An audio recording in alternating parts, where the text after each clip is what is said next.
大家好，我係 Alex。今日呢一集我揀咗呢本書《Atomic Habits》俾大家。一嚟佢係10大暢銷書，係 Amazon 長期佔據榜首；另外就係因為真係幫到我去改變人生。我一開始以為一本關於習慣嘅書會較為悶同好理論，但 James Clear 將成件事講得幾深入淺出，同時又俾到一啲容易 kickstart 嘅建議，所以我覺得好值得同大家分享，同時又可以幫大家慳翻啲閱讀時間。首先講一講呢本書嘅作者 James Clear。佢唔係心理學家，亦都唔係醫生，佢係一個真正嘅過來人，跌過痛過，最後憑自己親身經歷，加上多年研究習慣行為學嘅案例，佢過去10年寫咗成1000篇文章，幫人建立健康、有效又可持續嘅習慣。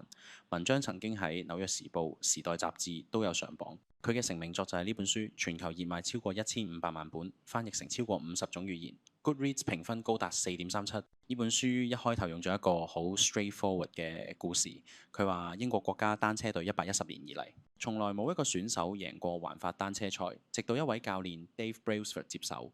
佢嘅信念就係做所有嘅任何關於單車隊嘅嘢，都要尋求一小數進步。佢深信加埋就會係一個大嘅進步。咁首先佢重新設計單車座椅，令到大家坐得更舒服。第二，用俾車手着電熱短褲，保持肌肉溫度，同時不斷試唔同嘅布料，務求做到最 aerodynamic。第三，幫選手揾啱自己嘅枕頭，從而提升睡眠質素。第四，用生物感測器 check 計算車手最 optimal 嘅 recovery time 等等。當然仲有好多其他眉不起眼嘅嘢累積起嚟。喺 Brailsford 接手之後，淨係5年內，英國單車隊喺2008年北京奧運會嘅公路同場地單車項目，簡直係大殺四方，攞咗60% 嘅金牌。4年後，倫敦奧運會，英國隊更再下一城，創咗9個奧運紀錄同7個世界紀錄。同一年，Bradley Wiggins 成為第一個贏得環法單車賽嘅英國車手。跟住下一年，佢嘅隊友 Chris Froome 又攞咗環法冠軍。之後喺2015、2016同2017年再贏，俾英國隊喺6年內攞咗5次環法冠軍。喺2007到2017年嘅10年間，英國單車手一共攞咗178個世界錦標、66個奧運金牌同埋5次環法勝利，被公認為英國單車史上最成功嘅一個時期。當我聽到呢度，我就諗起我有咩係每日都有好 proactive 嘅去改善呢？如果冇嘅話，有咩新嘅好習慣可以加到自己身上呢？我睇完呢本書，歸納咗3個我認為最重要嘅要點。首先要引用書入邊提及嘅一句精華：每日改善1%，一年之後你可以進步37倍。佢講咗個飛機航向嘅例子，如果部飛機由紐約飛去洛杉磯，起飛時嘅時候偏離3.5度嘅話，6個鐘最後佢會喺華盛頓而唔係洛杉磯。相信大家都知一個 East Coast，一個 West Coast 嘅人生都係一樣嘅。你每一個細微嘅決定，其實都係影響緊你嘅結果。我有個朋友阿游，佢同我講跑步減肥真係好辛苦。本身佢1星期跑2日，每次跑45分鐘。我同佢講試下，每日跑10分鐘，唔使一諗起要跑45分鐘就驚咗。唔出1個月幾啲，佢就已經減咗10磅。仲開始enjoy到跑步嗰種喜悅。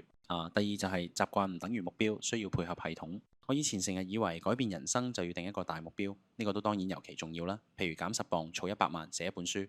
定完目標之後，通常頭幾日都係滿腔熱誠，但係多數3日後就生活照舊，態度依舊。James Clear 入邊有提到一句話，我好記得：目標係你想去嘅地方，系統就係你每日用嚟前進嘅交通工具。